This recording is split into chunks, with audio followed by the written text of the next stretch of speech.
숙향전. 숙향전 3편. 각설하고. 이때 장승상의 취기가 건아하자 내 불찰로 숙향에게 애매한 누명을 씌워서 내보냈으니 얼마나 슬퍼하겠소. 어서 불러오도록 하시오. 승상의 말에 부인이 크게 기뻐하고 시녀들에게 숙향을 불러오라고 명하니 사양이 승상 부부의 눈치를 알아채고 황급히 들어오면서 수선을 피우며 손뼉을 치면서 우리는 그런 줄 몰랐더니 그럴 데가 어디 있어요. 부인이 깜짝 놀라서 사양에게 묻기를 넌 무슨 일로 그렇게 경망스러우냐? 저희들은 숙향낭자를 양반집 출생으로 속았으나 알고 보니 비천한 장사치 딸이었습니다. 아까 마님께서 승상 계신 곳으로 가신 사이에 제 방에 들어가서 무엇인지 싸가지고 줄다름질로 도망쳐 가기에 저는 그 가져가는 물건을 알기 위해서 따라갔더니 어찌나 빨리 달아나는지 잡지 못하였습니다. 그래서 제가 아무리 죄진 몸으로 도망치기 바쁘더라도 은혜 입은 마님께 하직 인사라도 여쭙고 가는 것이 도리가 아니냐고 물었더니 글쎄 그년 보십시오.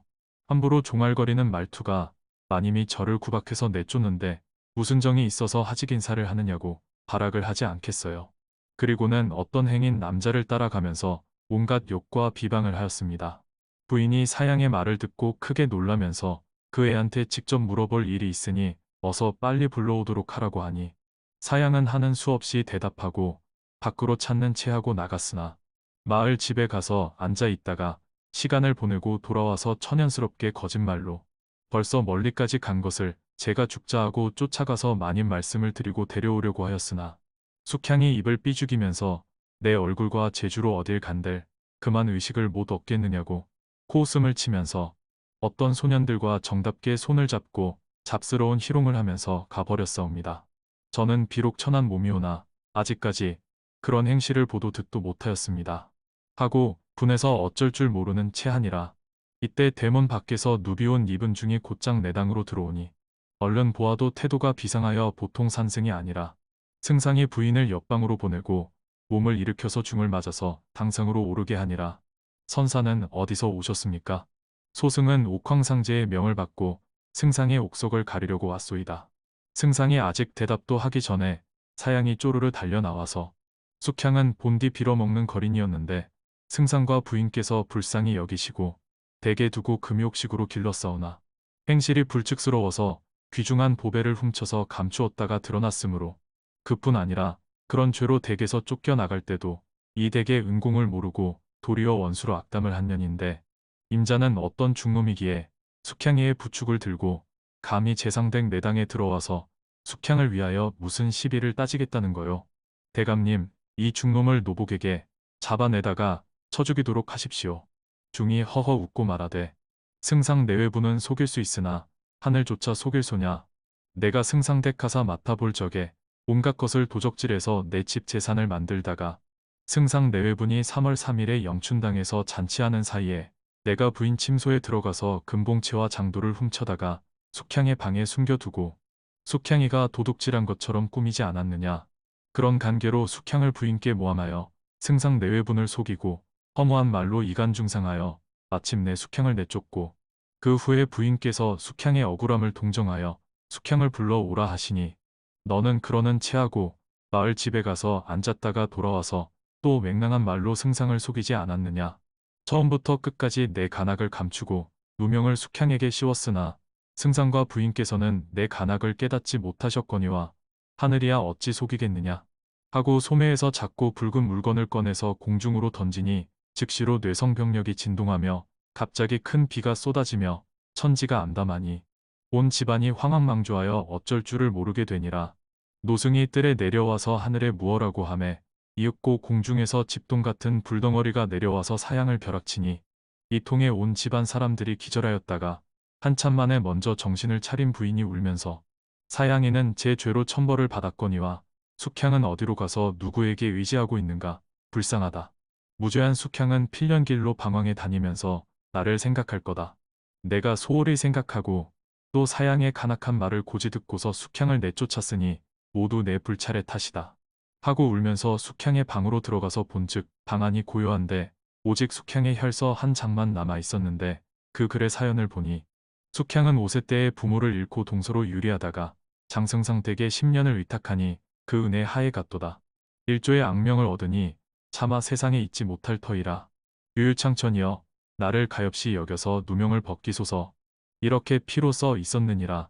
부인은 더욱 탄식하면서 숙향이는 필경 죽었구나 생각하고 승상에게 가서 호호하기를 숙향이는 사양의 모함으로 꼭 죽었을 것이니 그런 잔인할 데가 없사옵니다. 당신은 어찌 숙향이가 꼭 죽었으리라고 단정하오.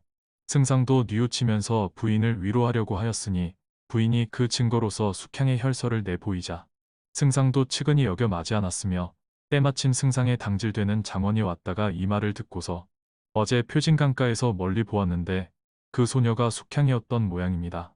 하고 말하니 장승상은 곧 노복을 보내어 찾게 하였으나 숙향의 종적은 묘연하고 그곳 사람들의 말이 벌써 죽었다고 하므로 그냥 돌아와서 그대로 고하니 부인이 더욱 슬퍼서 실성통곡하면서 숙향의 그 화월 같은 얼굴과 미옥 같은 음성이 이목의 선에서 잊지 못하여 음식을 전폐하고 주야로 슬퍼하자 승상이 근심한 나머지 숙향의 화상을 그려서 위로하고자 유명한 화가를 청해 오라 하니라.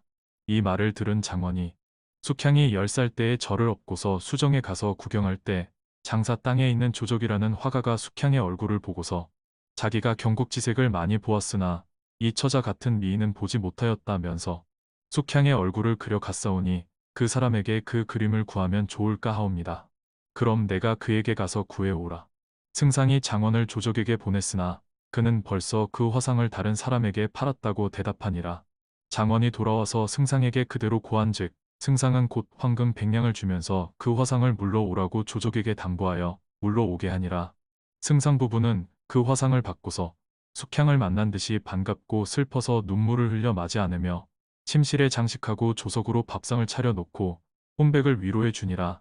한편 숙향은 절름발이 걸음으로 걸어서 한 곳에 이름에 하늘에 닿을 듯이 높은 갈대가 무성한 끝도 없는 갈대밭이 앞을 막고 있었으니 마침 날이 저물어서 갈대 숲에 의지하여 자는 둥 마는 둥 하고 있다가 어느덧 밤중이 되어서 큰 폭풍이 불면서 난데없는 불길이 충천하매 숙향이 어쩔 바를 몰라서 하늘을 우러러 재배하고 기도하니라. 제 전생에 죄가 중하와 이승의 인간으로 태어나서 어려서 부모를 여의고 천만 가지 고초를 겪으며 부모의 얼굴이나 다시 한번 만나보려고 구차한 목숨을 부지하였었더니 이 땅에까지 와서 화재로 죽게 되었사오니 명천은 살피사 부모의 얼굴이나 한번 보고 죽게 하여 주십시오. 정성껏 기도하자 호련히 한 노인이 주장을 짚고 와서 너는 어떤 소녀인데 이 밤중에 참화를 만나서 고생하느냐. 저는 난중에 부모를 잃고 의탁할 곳이 없어서 동서로 유랑하옵다가 길을 잘못 들어 이 땅에 와서 재화를 만나 죽게 되었사오니 노인장께서 저를 구해 주시옵소서. 그렇지 않아도 너를 구하려고 내가 왔으니 화세가 급하기로 입은 옷을 다 벗어서 이곳에 놓고 옷만 내 등에 엎여라. 숙향이 노인의 말대로 입었던 옷을 다 벗어버리고 노인의 등에 엎일 순간 불길이 벌써 등에 화끈화끈하니라. 그러나 노인이 소매 속에서 부채를 꺼내서 붙이니 불길이 가까이 번져 오지 못하니라. 그리하여 화재를 면한 숙향은 노인의 은혜를 잊지 않겠다고 살해하려고 묻기를 필시 신선이신 노인장께서는 어디 계시오며 조남은 누구라 하시옵니까?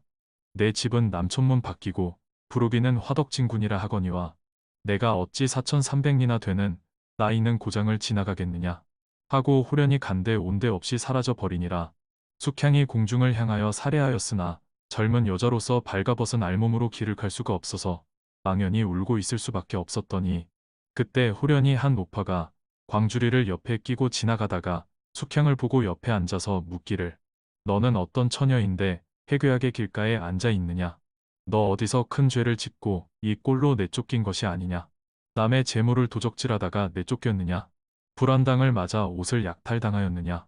저는 본뒤부터 부모가 없는 고아라 부모에게도 내쫓긴 일은 없으나 자연 공궁에서 이 꼴이 되어 오도가도 못하고 앉아 있습니다. 본뒤부터 부모가 없으면 세상 사람이 모두 내 부모로구나. 내 부모가 반야산에서 너를 버리고 갔는데 내쫓긴 거나 무엇이 다르랴. 장승상 집에서 계집 종과 금봉채 연고로 그 집을 나왔으니 쫓겨난 것과 무엇이 다르나 하고 무수히 조롱하기로 숙향은 자기의 과거사를 자세히 아는 노파에게 놀라서 할머니는 어떻게 내 과거를 그리 자세히 알고 있나요? 남들이 말하기로 듣고 알았으니 너는 지금부터 어디로 갈 생각이냐? 갈 곳이 없어 방황하고 있습니다. 나는 자식 없는 과부니 나하고 같이 가서 살지 않겠니? 하고 노파는 숙향의 마음을 떠보니 숙향은 반갑기도 하고 또 한편으로는 불안도해서 울면서 간청하되 할머니가 끝까지 저를 버리지 않으시면 따라가오리다. 그러나 제가 벗은 몸이요 또 배가 고파 민망하옵니다. 그러자 노파가 광주리에서 삶은 나물 한 뭉치를 내어주면서 먹으라 하므로 숙향이 그것을 받아 먹었는데 이상한 향내가 나고 배가 부르며 정신이 상쾌하더라.